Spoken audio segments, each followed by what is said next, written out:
अस्सलामुअलैकुम। सब कैसे हैं? उम्मीद करती हूँ आप सब ठीक होंगे। आज की रेसिपी बहुत आसान रेसिपी है, बहुत आसान। जिन लोगों को पुरानी खांसी है, ख़त्म नहीं हो रही, शदीद किस्म की खांसी लग गई है, मेडिसिन ले लेके आराम नहीं आता, आपने ये रेसिपी ज़रूर ट्राई करनी है। इंशाल्लाह आपकी खांसी कुछ दिनों में ही ठीक हो जाएगी।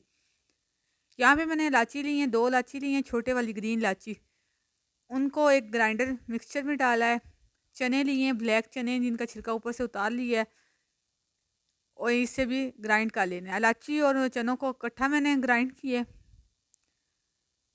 अगर आपको मेरी रेसिपी अच्छी लगती है तो मेरे चैनल को लाइक किया करें, शेयर किया करें, कमेंट किया करें। अगर बात समझ नहीं आती तो आप पूछ सकते हैं, मैं आंसर देने की कोशिश करूँगी। यहाँ पे मैंने एक बर्तन में निकाल लिया है। मैंने इलायची और चने पहले ग्राइंड किए हैं।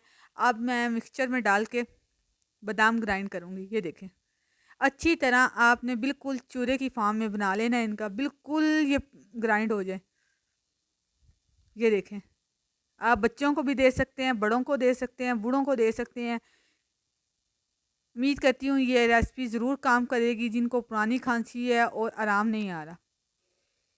और ये उन बच्चों के लिए भी है जो कुछ खाते नहीं हैं, ताकत वाली चीज़ भी है। इसमें सारी चीज़ें ताकत वाली हैं। बादाम, अखरोट, ये अच्छे हैं, खांसी के लिए भी अच्छे हैं और आपकी सेहत के लिए भी अच्छे हैं, बच्चों के लिए। ये देखें, अब मैं अखरोट यहाँ पे मैंने निकाल लिया है, छिलका अलग कर लिया है। अब मैं इसको ग्राइंड करूँगी। अखरोट इतनी जल्दी ग्राइंड नहीं होता, आपने इसको 2-3 दफ़ा अलग अलग करके ग्राइंड करना है। मैं थोड़ी देर मशीन चलाती हूँ, फिर उसे रोकती हूँ, फिर चम्मच की मदद से मिक्स करके, फिर ये देखें,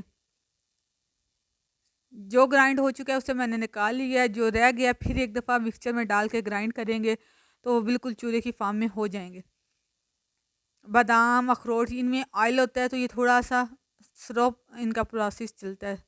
थोड़ा सा ये स्लो टाइम लगता है इन्हें ग्राइंड होने में, लेकिन हो जाते हैं। ये नहीं है कि होते नहीं हैं, होते ज़रूर हैं। ये देखें, मैंने इधर मिक्सचर में डाल के सारे ग्राइंड कर लिए हैं। पहले मैंने चने किए हैं, इलायची और चने, फिर मैंने इसमें बादाम किए हैं, फिर अखरोट किए हैं। यहाँ पे अब मैं मिश्री डाल रही हूँ। आपको टुकड़े की फार्म में भी मिश्री मिल जाएगी और इस फार्म में भी आपने अच्छी तरह ग्राइंड मिश्री को कर लेना है। ये देखिए, मैंने यहाँ पे मिश्री को भी ग्राइंड कर लिया है। बहुत आसान रेसिपी है, बहुत आसान रेसिपी आपने ज़रूर ट्राई करनी है। जिन आपके घरों में अगर किसी बच्चे को खांसी है, बड़ों को खांसी है, आपने ये ज़रूर देनी है।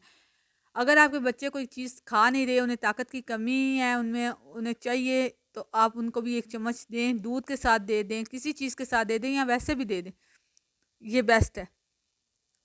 आप एक चम्मच ये लें और दूध के साथ आप पी सकते हैं। दूध पी रहे हैं तो ये एक चम्मच खा लें साथ, या दूध के अंदर मिक्स करके खा लें।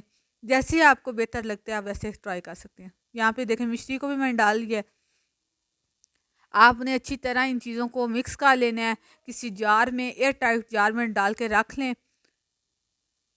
दूध आप अगर पी रहे हैं, चाय पी रहे हैं, अगर आपको दूध पसंद नहीं, आप चाय पीते हैं, दिन में 2 दफ़ा कुछ लोग चाय पी रहे हैं, तो आपने एक चम्मच ज़रूर लेनी है। ये सुबह टाइम लें, रात टाइम लें, एक चम्मच साथ ले लें चाय के अंदर।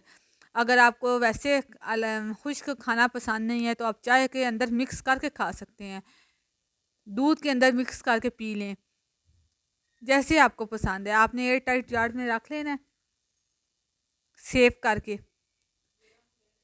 एयर टाइट जार में इसलिए कह रही हूँ कि आपने उसमें नमी नहीं बनती। ये देखें, अच्छी तरह सारी चीज़ों को मिक्स कर लिया है। आपने ये ज़रूर ट्राई करना है। उम्मीद करती हूँ आपको ज़रूर पसंद आएगी। कोई मुश्किल नहीं है, आसान सी रेसिपी है, बिल्कुल आसान सी रेसिपी है, कोई मुश्किल नहीं है। ये देखें, बिल्कुल मिक्स हो चुका है। आपने एयर टाइट जार में रख लें।